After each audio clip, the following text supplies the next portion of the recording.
ভোরের নিস্তব্ধতা চিরে বিকট চিৎকার। সোমবার ভোর, বাগদাদের আকাশ তখনও ধূসর। ঠিক সেই মুহূর্তে হঠাৎ বিকট শব্দে কেঁপে উঠল পুরো শহর।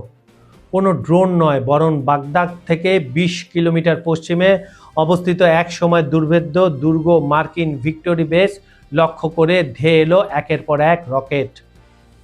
আকাশ প্রতিরক্ষা ব্যবস্থাকে বুড়ো আঙুল দেখিয়ে সেই রকেটগুলো সরাসরি আঘাত হানল মার্কিন ঘনিষ্ঠ ইরাকি স্পেশাল ফোর্সের একটি A320B পরিবহন উড়োজাহাজে। মুহূর্তের মধ্যে দাউ দাউ করে জ্বলে উঠল আগুনের লেলিহান শিখা।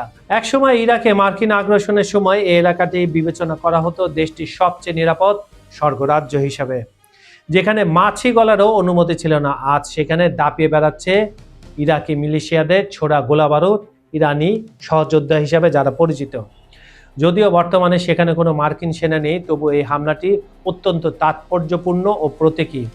এটি কেবল একটি ঘাঁটিতে হামলা নয়, বরং মার্কিন আধিপত্যের দর্প চূর্ণ করার এক প্রকাশ্য আস্ফালন। আকাশ জুড়ে ড্রোনের ছায়া ও মধ্যপ্রাচ্যের রণক্ষেত্র। ঘটনার পর থেকে বাগদাদের আকাশে গর্জন করে চক্কর দিচ্ছে মার্কিন যুদ্ধবিমান। তুর্কি সংবাদ মাধ্যমগুলো বলছে ড্রোন হামলার মাধ্যমে এ তাণ্ডব চালানো হয়েছে। গত ২৮ ফেব্রুয়ারি মধ্যপ্রাচ্যে সংঘাতের নতুন দামানল ছড়িয়ে পড়ার পর থেকে ইরান ঘনিষ্ঠ গোষ্ঠীগুলো এই ঘাঁটিকে পাখির চোখ করেছে।